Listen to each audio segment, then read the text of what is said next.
Bien, c'est parti. Alors, dans cette vidéo, nous allons parler du package SaSPy pour Python. Alors, SaSPy est un package qui fournit des API. On voit ici la page de garde, vous avez bien vu, l'URL est là.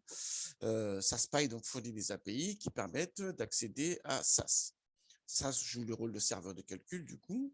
Ça peut être un serveur local, comme on a pu le faire avec H2O. J'ai fait des vidéos là-dessus, où on installe H2O localement et avec Python, on pilote, ou avec R, d'ailleurs, c'est possible également, on pilote directement ce serveur de calcul localement.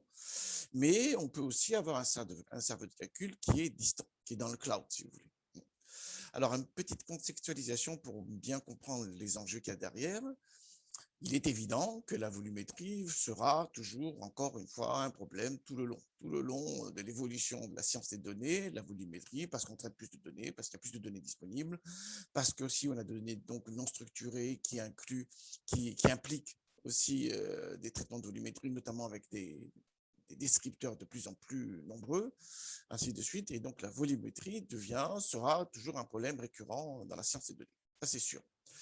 Alors, il est clair également qu'avec une machine locale, on ne pourra pas suivre. Vous ne pouvez pas booster votre machine tous les jours, rajouter la RAM, rajouter des processeurs ou bien je ne sais pas quoi. Non, on ne pourra jamais suivre sur une machine locale.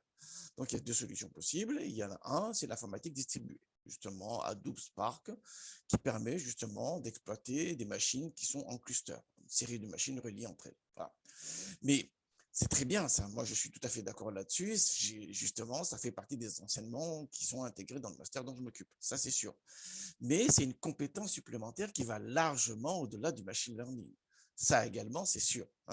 C'est-à-dire, c'est des compétences d'informaticien en termes de configuration de machines, en termes d'organisation des machines, qui va au-delà du simple machine learning.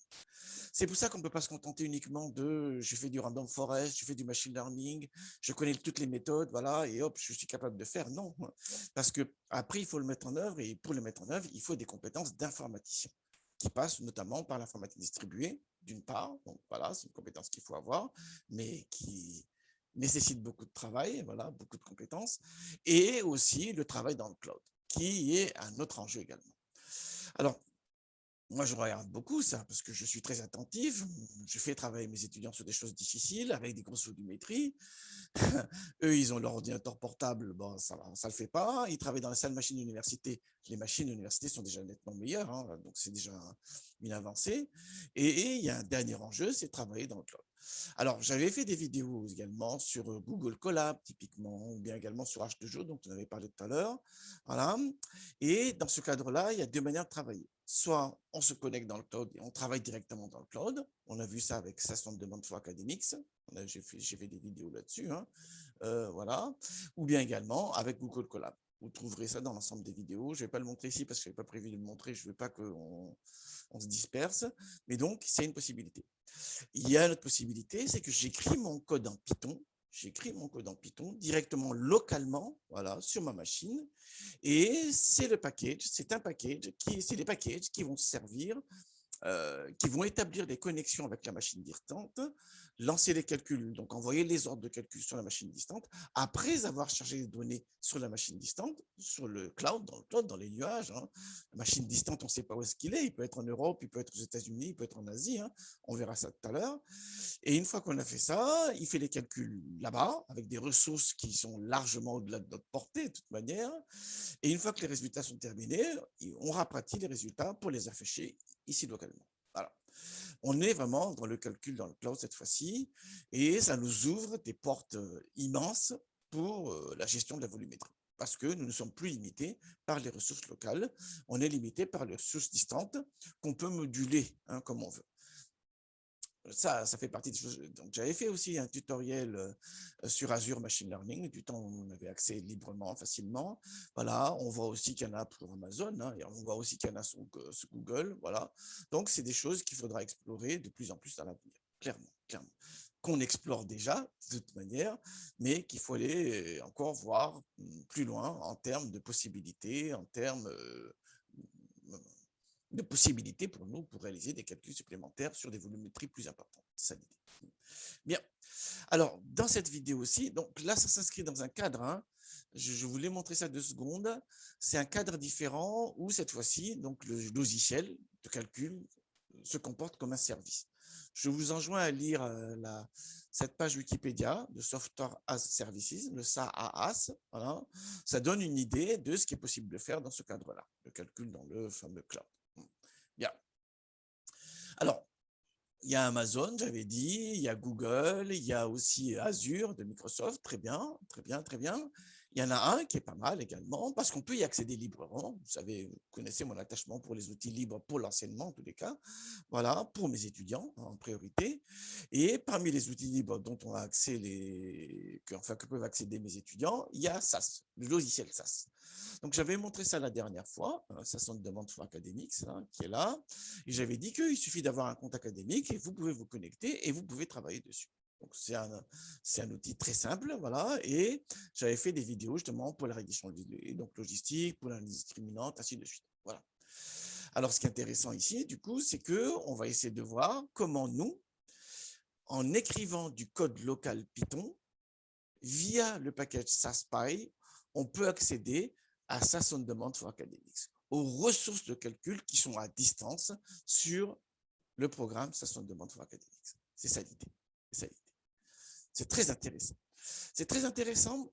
Alors, j'ai un peu regardé parce que, en fait, je l'avais vu par hasard en regardant, en préparant une vidéo. J'ai vu ça spy. Il ne faut pas me montrer des choses. Moi, bien sûr que je vais regarder ce que ça veut dire, cette histoire-là. Ensuite, j'ai regardé également sur Internet, il y a des choses il y a des personnes qui en parlent. J'ai vu surtout qu'il y a plus de personnes il y a beaucoup de personnes qui en parlent, surtout parce qu'ils n'y arrivent pas à y accéder. Parce que les configurations sont difficiles, parce qu'il y a des soucis, ainsi de suite. Bon, il y a quelques tutos pas mal quand même, hein, voilà. Dont certains que je n'ai pas réussi à reproduire entièrement. Donc ça également, il faudra qu'on regarde ça. En tous les cas, en regardant les ressources sur Internet, j'ai vu une vidéo qui est pas mal, qui est celle-ci, hein, donc SAS tutorial. Donc, c'est Using SAS, voilà, le titre est là, je ne vais pas me lancer dans la vie. Voilà, vous avez le titre là, et je vous enjoins à regarder. C'est très bien expliqué, c'est très bien fait. Il y a un petit binôme là, de gaillards là, qui nous explique ça très simplement, avec un point de vue que je trouve intéressant. Ça vous permettra de voir quelles sont les possibilités, quel est l'intérêt de la chose, quelles sont les possibilités, et comment nous, on peut en tirer profit. C'est ça l'intérêt. Moi, encore une fois, hein, mon objectif à moi, c'est de voir comment je peux enrichir mes séances de travaux dirigés avec mes étudiants. C'est ça mon objectif, on est bien d'accord là-dessus. Hein. Donc, clairement, dans mes cours de machine learning, dans mes différents cours de machine learning, à un moment ou à un autre, déjà, je me dis à mes étudiants de s'enregistrer sur SAS on Demand for Academics, voilà, parce qu'ils auront à faire des TD sous SAS, clairement. Et moi, je vais venir me greffer sous ces aspects-là, en les faisant travailler sous Python, mais donc connecté à SAS on Demand for Academics. C'est ça mon idée, pour qu'ils puissent voir qu'il y a des API intéressants. Travailler avec les API est un travail important. Hein. Ça, on l'a vu avec nos étudiants cette année et les années précédentes, et on le verra de plus en plus ces années futures, parce qu'il y a beaucoup de ressources maintenant qui sont sur Internet. Voilà, donc nous, on peut y accéder. Et travailler avec les API en machine learning fait partie des choses qui m'intéressent énormément, que je veux partager avec mes étudiants. Voilà. C'est ça l'idée. Bien, une fois que ça c'est dit, on va pouvoir y aller. Alors déjà, il y a un premier problème, c'est l'installation. L'installation, elle n'est pas... je me suis battu là, je peux vous dire. Alors, quelle est la première chose à voir? Déjà, donc, il faut installer SASPy. Hein, donc, vous avez la... j'ai pas... SASPy, voilà, SASPy. Et la documentation installation, voilà. Voilà. On arrive sur cette page-là. Donc, la première chose à faire, bien sûr, c'est que vous avez votre distribution Anaconda. Moi, j'utilise Anaconda Python. Hein. Vous avez la distribution qui est installée. Il faut installer le paquet SASPy. Donc, avec pip install SASPy, ça marche très bien. Voilà, c'est ce que j'ai utilisé moi en tous les cas. Je l'ai installé. Une fois que c'est installé, ça, il faut le configurer. Et de manière à ce qu'il puisse accéder à SAS on Demand for Academics à distance avec votre compte. Alors, la description, elle est là plutôt. Voilà, donc c'est cette page-là. Hein. Et là, je m'en suis vu un peu. Et finalement, j'ai fait très simple. Il y a 2 choses qu'il faut configurer. Déjà, il y a le sasconfig.py qu'il faut configurer correctement. Donc, je me suis servi de ça.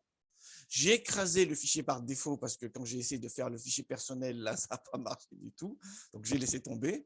J'ai écrasé. Je vais vous montrer tout à l'heure comment j'ai fait. Et l'autre élément, donc je me suis servi des informations qui sont là, hein, mais je les un peu tourner pour que ça marche pour moi, hein, voilà. Et ensuite, on a besoin d'un second fichier qui est le fichier donc d'authentification où vous devez indiquer votre nom d'utilisateur sur Session de demande for Academics et votre password. Je vous montre le fichier, mais je ne l'ouvre pas. Bah oui, sinon vous avez accès à mon password et mon login. Donc non, non, bien sûr. Donc, qu'est-ce qui s'est passé? J'ai installé SaSPy. Voilà, avec pip install, avec pip. OK. Une fois que c'est fait ça, j'ai récupéré ce fichier-là et j'ai écrasé le fichier sascfg.py. Tout simplement. Tout simplement. C'est un peu brutal, mais c'est ça qui marche en réalité, qui marche simplement. On peut créer un fichier personnel, mais c'est compliqué. Moi, je n'ai pas réussi à le faire tout simplement également. Donc, quand ça ne marche pas, je laisse tomber, je passe à autre chose qui marche. Donc, je montre bien ici. Donc, on est bien là. Regardez, je montre le message. Donc, moi, Anaconda, je l'ai installé sur mon compte personnel sur ma machine. Donc, c'est dans utilisateur, Rico, c'est moi. Ensuite, dans Anaconda 3, voilà. Dans lib, dans site package et ensuite dans SaSPy. Et dans SaSPy, donc j'ai manipulé, vous avez vu, voilà, c'est quand j'avais commencé à répéter le tutoriel, voilà, je l'ai rédigé comme ceci. Alors, qu'est-ce qu'il faut y mettre dans ce fichier-là, SaSPy? Donc, j'ai écrasé l'ancien fichier, tout simplement. J'ai écrasé l'ancien fichier existant, vous avez vu, j'ai fait des copies là, voilà, et je l'ai réécrit en m'inspirant de ce que j'ai vu sur ce site-là. Alors, si on le regarde bien, qu'est-ce qu'il y a? Déjà, donc, pour pouvoir fonctionner, avec le choix que j'ai fait d'utiliser le protocole IOM, il faut qu'on ait Java d'installer. Ensuite, il faut qu'on mette en référence le moteur Java, le JRE de Java. Tout à fait. Donc, dans ODA, là, voilà, confiné ODA, j'ai mis Java et j'ai mis le chemin où se trouve donc l'installation de mon JRE Java. Très bien. Si vous ne mettez pas ça, ça ne marche pas. Parce que ce protocole IOM, qui est le plus simple, en tout cas qui marche très bien sur Windows, juste sur Windows 10, là, voilà, c'est le protocole qui marche bien. Donc, je n'allais pas m'embêter à chercher d'autres protocoles. Et certains protocoles ne marchent pas sous Windows, d'ailleurs. Donc, ça également, c'est à vous de vérifier si vous êtes sous Windows ou si vous êtes sous Linux, ainsi de suite. Très bien. J'ai essayé sous Linux également, ça marche. Ce protocole-là, ça marche aussi sous Linux. Bien sûr que j'ai fait le test. Très bien. Donc, si vous n'avez pas Java, il faut l'installer. Une fois qu'on a installé ça, il faut choisir l'URL du serveur. Si on est aux États-Unis, on a les URL qui sont là, mais non, moi je ne suis pas aux États-Unis, je suis en France là, je suis à Lyon, plus précisément. Donc j'utilise le protocole, le serveur qui est sur l'Europe, tout simplement. Et là, donc, on a deux adresses.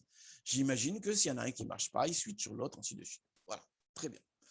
Ensuite, il y a le port, parce qu'on va faire une connexion Internet, donc il a besoin d'un port pour cela. Donc, on met un port qui est là. Et là, c'est le clé d'authentification, tout simplement, c'est la configuration qui est là. Très bien. Et là, c'est l'encodage. Je prends l'encodage universel, c'est l'UTF-8.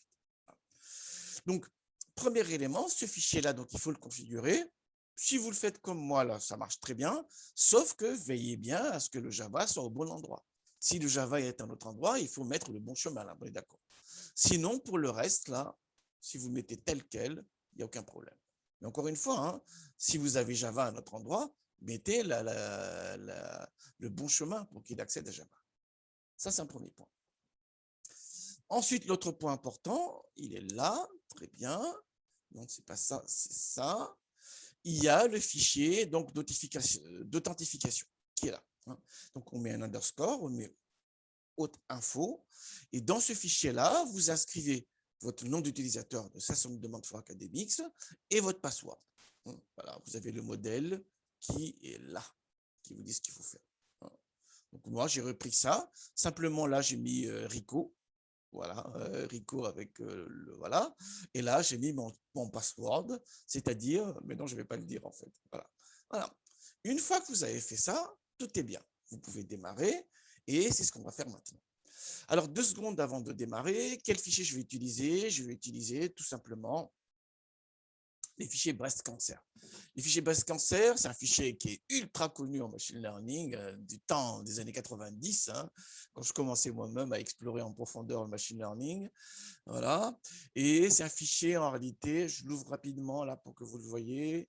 C'est des prélèvements sur des cellules et ce qu'on veut savoir, si les cellules correspondent à des tumeurs malignes ou bénignes. hein, donc la variable cible est binaire, classe ici, et elle est à 2 modalités binaires, donc bénigne, c'est voilà, une tumeur non maligne, voilà, et malignante, tumeur maligne.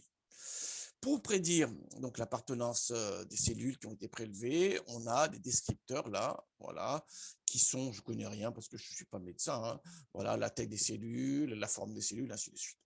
Ce qui est intéressant avec ces données-là, c'est que les données ont déjà été discrétisées. Ce n'est pas les données originelles, hein. Elles sont discrétisées et elles sont décrites sous forme d'une variable en fait, qui est qualitative, en fait, qui est ordinale. Donc, qui est qualitative ordinale, on est d'accord là-dessus, hein, codée de 1 à 10. Donc, ce n'est pas des vraies variables quantitatives, mais on peut les prendre telles quelles parce qu'elles sont codées de 1 à 10 de manière numérique en réalité, hein, voilà.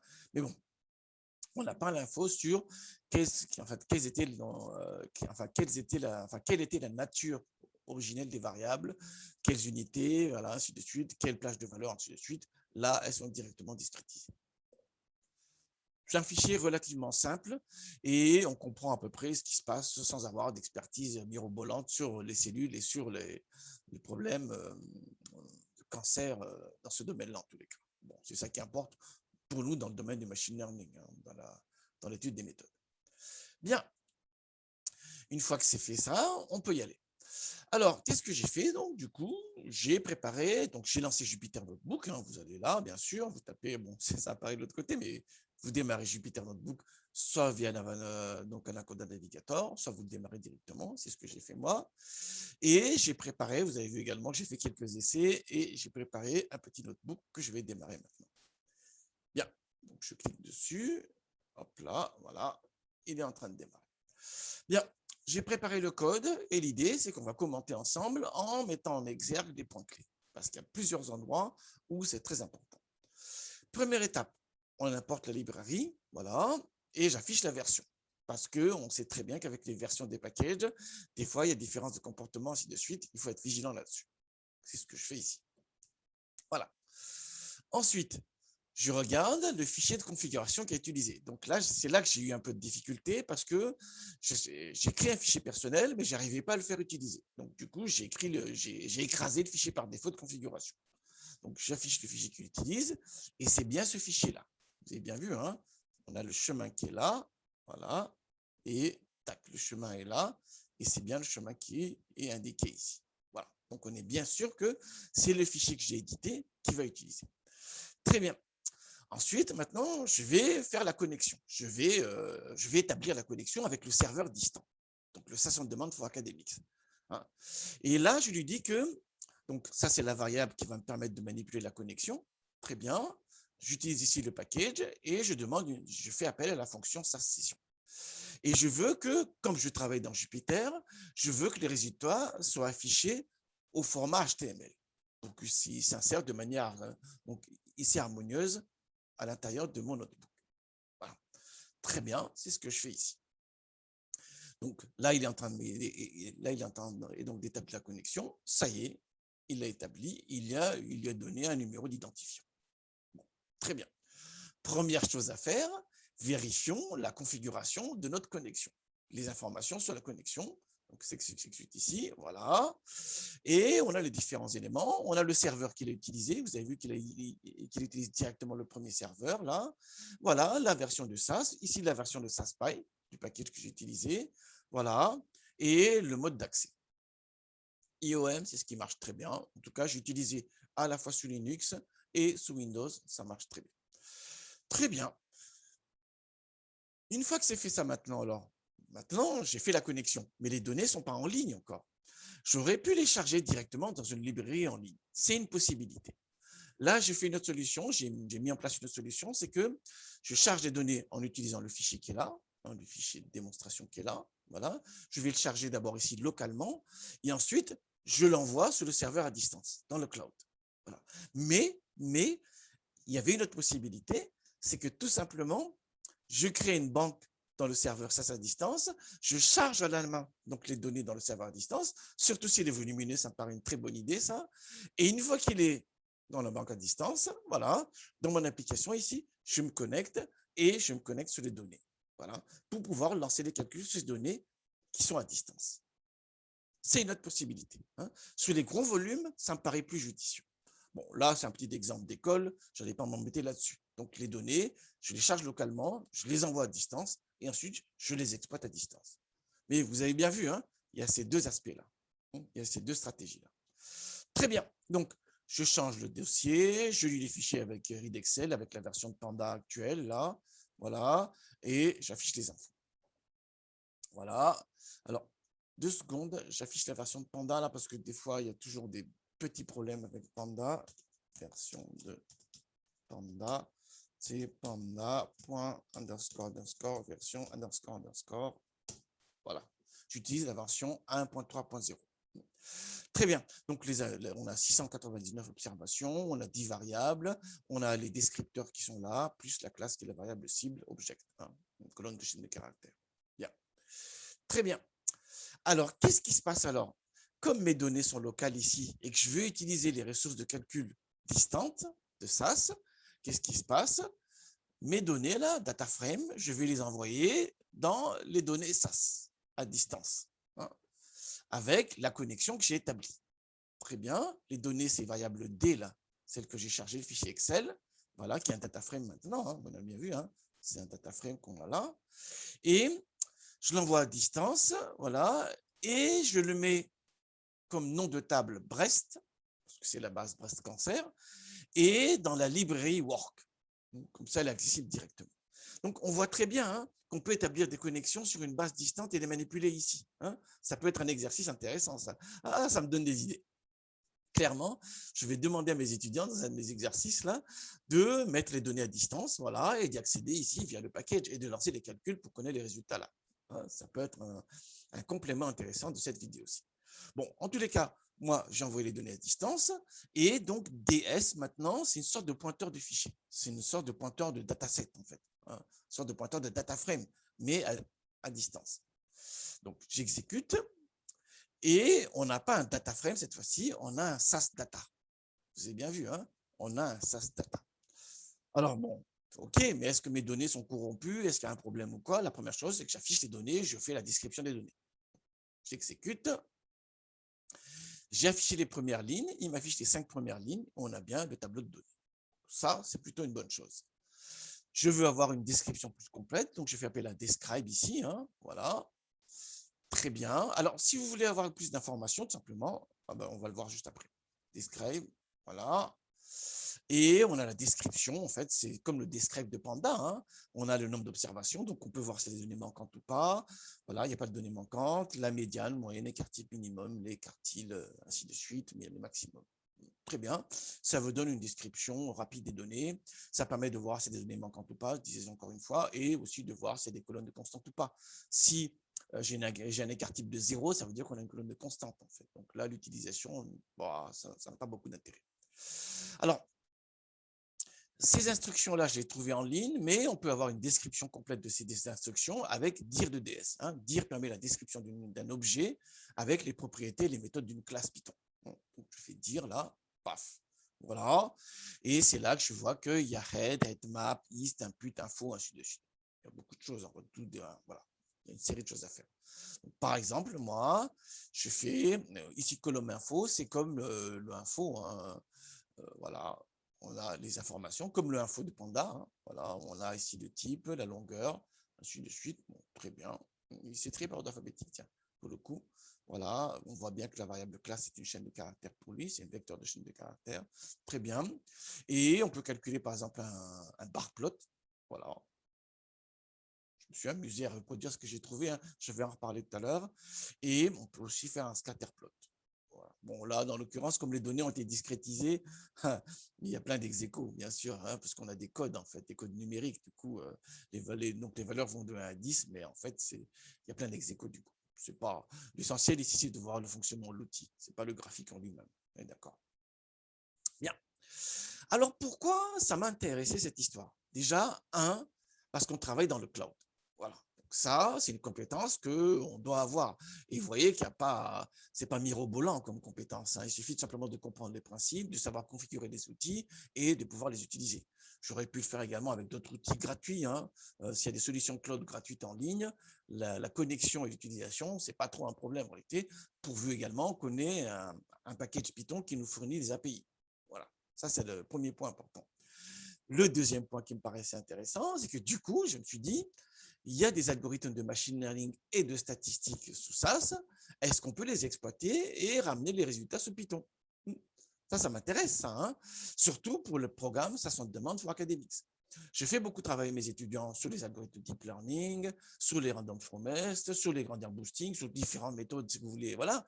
Mais généralement, on travaille que sous Python, très souvent, aussi sous R, parce que je veux aussi qu'ils aient cette double compétence-là.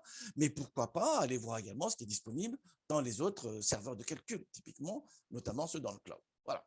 Donc, le deuxième aspect de cette vidéo aussi, c'est de voir également ces fonctions-là et de voir les résultats qu'ils fournissent. Alors déjà, un premier élément important, essayons d'aller voir un peu plus loin de ce qui se passe dans la base qu'on a mis en ligne. Donc, il y a une commande contents là qui nous donne une description plus étendue des caractéristiques de la base en ligne. Donc, je fais appel à content sur ds, qui est la variable qui désigne la base distante. Voilà. Et là, on voit qu'effectivement, elle est dans la banque Work et sous le nom de Brest. Voilà, voilà, voilà. Donc, quand je vais ici, je vais lancer des commandes SAS, il ne faudra pas que je désigne, il ne faudra pas oublier de mettre ce nom-là pour qu'il travaille sur la bonne base, tout simplement.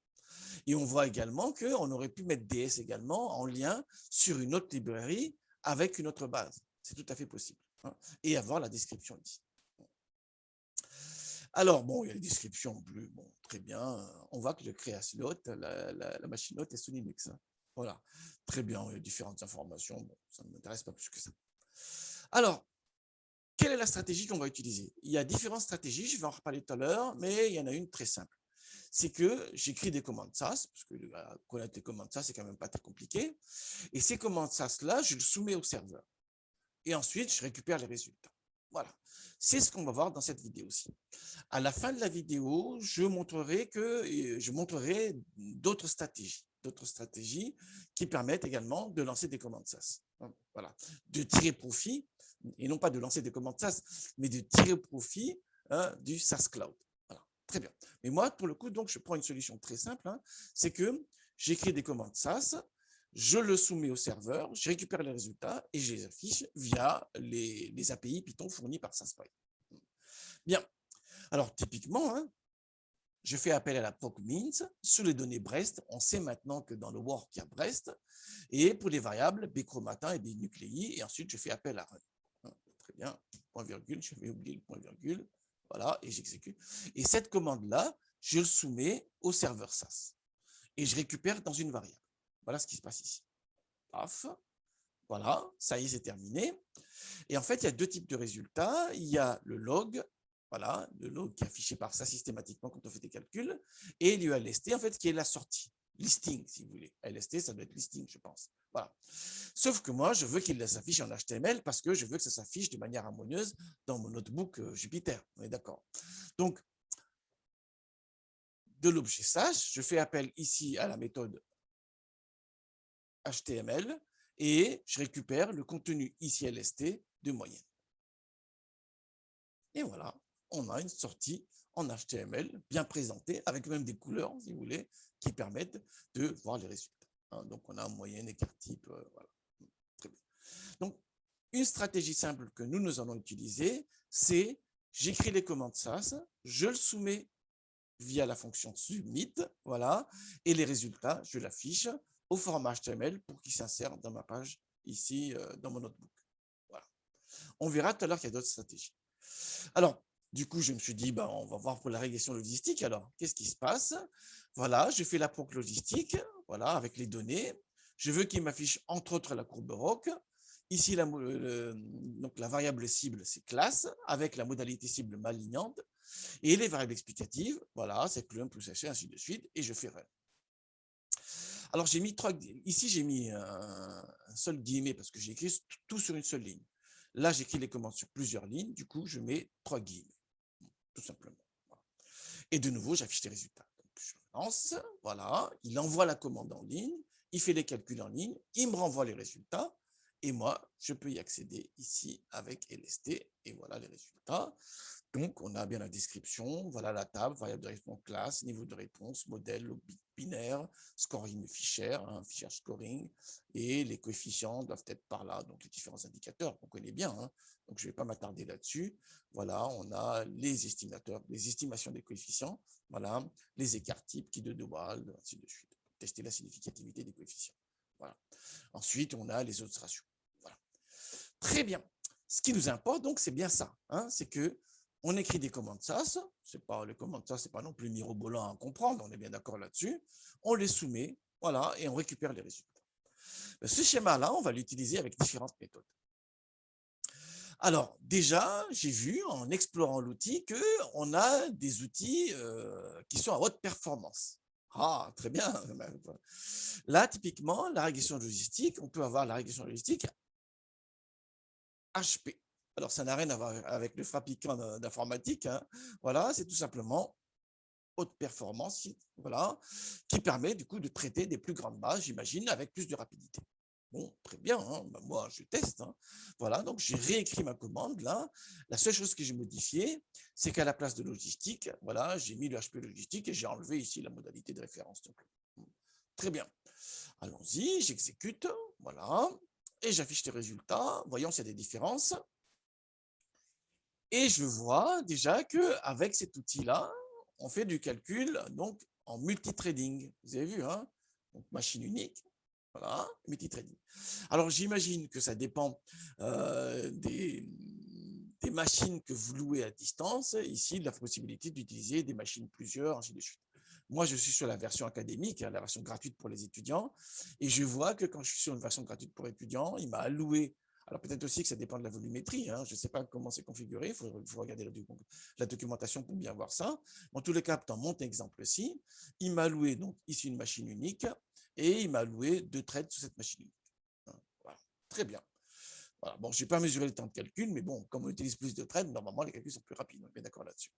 Mais encore une fois, j'imagine que ces éléments-là dépendent de votre contrat que vous avez avec le fournisseur de calcul. C'est ça en réalité, c'est là que ça va jouer. Là, ça va plus loin. Moi, je veux uniquement voir l'outil pédagogique en termes d'opportunités supplémentaires pour mes travaux dirigés en salle machine avec mes étudiants.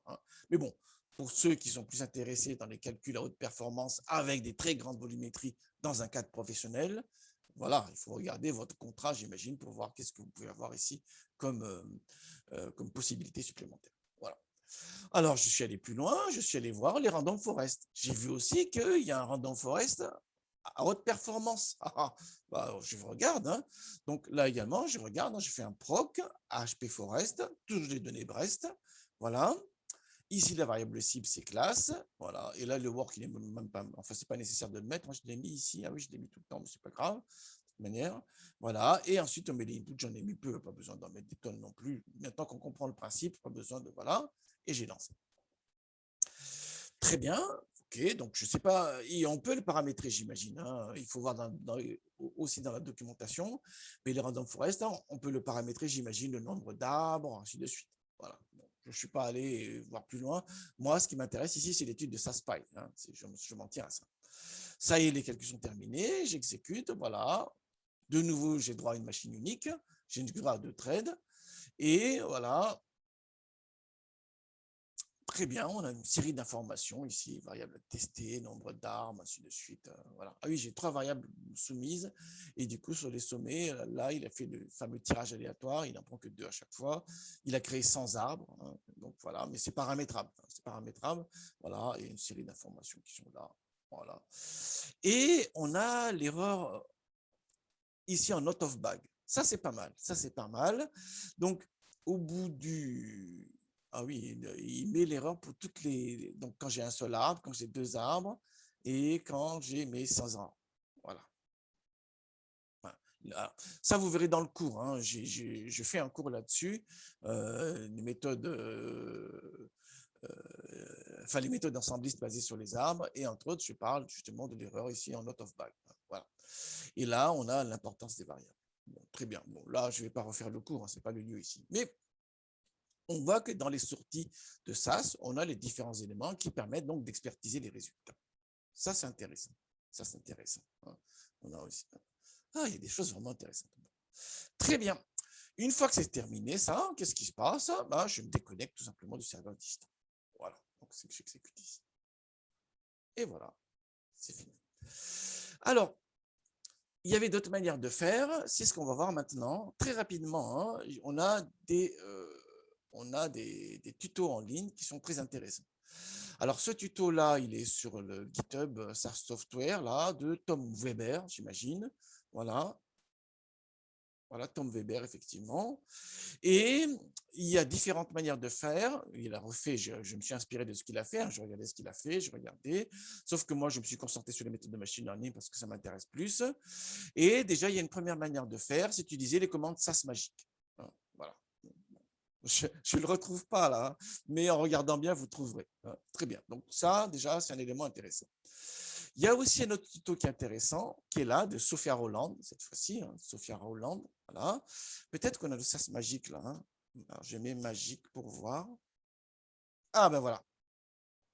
Donc, il y a une première méthode que je n'ai pas explorée, mais que vous pourrez explorer vous, c'est d'utiliser la commande SAS magique. Donc, vous mettez 2 pourcentages, vous mettez SAS, voilà, et vous mettez votre POC directement. Voilà. Et vous soumettez directement cette cellule-là pour lancer des calculs. Voilà. Donc, à la place du submit que moi j'avais fait, vous pouvez faire, c'est une solution possible. Voilà. Bon, c'est comme le submit en réalité, hein. Il n'y a pas trop de changement là-dessus. Là où c'est intéressant, c'est qu'elle a exploré, elle, c'est que, elle a fait le submit aussi, vous remarquerez, c'est qu'on peut aussi instancier des objets de calcul en Python. Ça, c'est intéressant. Ici, regardez. Donc, la session SAS hein, qu'on a instanciée, très bien, on peut faire appel à une classe voilà, qui renvoie des méthodes de calcul, soit SASStat, voilà, soit SASML pour machine learning. Et du coup, là, j'ai un objet de calcul, en fait. J'ai un objet de calcul. Alors, si on regarde SASStat, par exemple, hein, là, c'est l'objet stat qui est fourni par SASStat, hein, vous avez bien vu, hein, on a les méthodes de HP logistique qu'on avait vu, GLM, logistique, voilà, ainsi de suite. Ou factor également pour l'analyse factorielle. Voilà. Et ces méthodes-là, je peux les appeler en passant en paramètres, donc les variables explicatives, les variables cibles, ou bien les variables et les paramètres de calcul. C'est une possibilité. Ça, c'est vraiment intéressant. Alors, je pense qu'elle l'a fait, voilà, donc c'est ce qu'elle met ici. Hein, donc, ça, c'est l'équivalent de ce que j'ai fait tout à l'heure, tout simplement. C'est que, au lieu de faire un submit, voilà, on le fait via ce formalisme-là. C'est une possibilité. Ensuite, on a, dans l'objet en question, qui est fourni par le calcul, on a une série de propriétés qu'on peut accéder, en fait, qu'on peut lire. Voilà. Par exemple, ici, on peut accéder aux fiches statistiques et tout ça. Voilà, ce qui est intéressant. Très bien. Alors, je ne sais pas si elle le fait plus loin. On peut le faire aussi avec les algorithmes de machine learning. Ah ben, elle l'a fait là. Hein. Donc, l'instancier ici, un objet de machine learning. Voilà, vous avez vu, hein, en bas, là, la commande du bas. Voilà. Et avec l'objet de machine learning, elle a fait appel ici au random forest, à haute performance. Objet de machine, voilà, avec les inputs, les targets, tout ce qu'elle veut avoir ainsi de suite. Bien. Donc, c'est une idée très intéressante, c'est une alternative intéressante à celle que j'avais montrée. C'est-à-dire qu'on instancie des objets de calcul et on appelle donc ces objets de calcul-là. Une fois qu'on les a appelés, on a des propriétés qu'on peut lire, qu'on peut afficher, qu'on peut lire. Très bien. Sauf que, bon, mais ça, il faut que j'explore ça. Quand j'ai voulu le tester, ça n'a pas marché. Alors, moi-même, quand j'ai testé moi-même, ça n'a pas fonctionné. Alors que j'ai repris sur mes données, j'ai essayé de reproduire ces calculs-là. La commande a été partie, il a renvoyé des résultats, mais c'est une erreur qu'il a renvoyé. Voilà. Alors, je ne sais pas trop pourquoi, il faut que je regarde ça, il faut que je crée cette idée-là. Il y a différentes pistes possibles. Il y a une première piste, c'est que j'ai un problème de configuration. Peut-être que j'ai mal configuré mes outils et tout ça. Mais bon, ça me paraît très étrange que le submit fonctionne, mais quand j'instancie des objets, ça ne marche pas. Donc ça, bon, c'est une piste, hein, parce qu'il faut voir, mais je ne suis pas sûr que ce soit ça. Il y a une deuxième piste possible d'erreur, mais ça, du coup, je ne sais pas comment faire, il faut que je regarde ça en détail, il faut que je prenne le temps de regarder. C'est que moi, j'ai un abonnement de SAS académique. Voilà. Et est-ce qu'avec cet abonnement-là, j'ai droit à ces outils-là? Ça, je ne sais pas également. Il faut que je regarde ça en détail. Mais clairement, ça paraît une piste intéressante. Alors, je vous conseille de regarder bien ce tuto-là parce qu'il est très intéressant. il fait, dans le tuto, donc la personne met en place les calculs. Et ce qui est très intéressant, c'est qu'elle compare les résultats donc, avec ceux de Scikit-Learn. Ça, c'est pas mal. Ça, c'est le genre de tuto que j'aurais aimé faire justement dans ce cadre-là. Ah, mais bon, il faut que je regarde mes configurations. Et ça permet d'avoir une vision globale sur l'intérêt de l'alternative utiliser SAS Cloud avec ce qu'on a, nous, qu'on connaît très bien, avec Scikit-Learn, avec l'utilisation de Python local avec Scikit-Learn. Voilà. C'est ce qu'elle montre ici. C'est vraiment intéressant. C'est très intéressant et ça permet de comprendre comment on peut aussi appliquer les modèles sur un échantillon test quand on est dans SAS Cloud. Ce qui n'est pas non plus quelque chose de très facile. Il n'y a pas de fonction prédicte directement en réalité. Donc, il faut biaisé. Il faut trouver des astuces. Voilà, je n'aimais pas le terme biaisé parce que ça fait passer par le côté. Non, non, il faut trouver des astuces pour pouvoir utiliser les échantillons test et pouvoir mesurer les performances en échantillon test. Elle montre tout ça ici. C'est intéressant. C'est vraiment très intéressant et je vous enjoins à regarder ça de près. Voilà, je vous souhaite un excellent travail.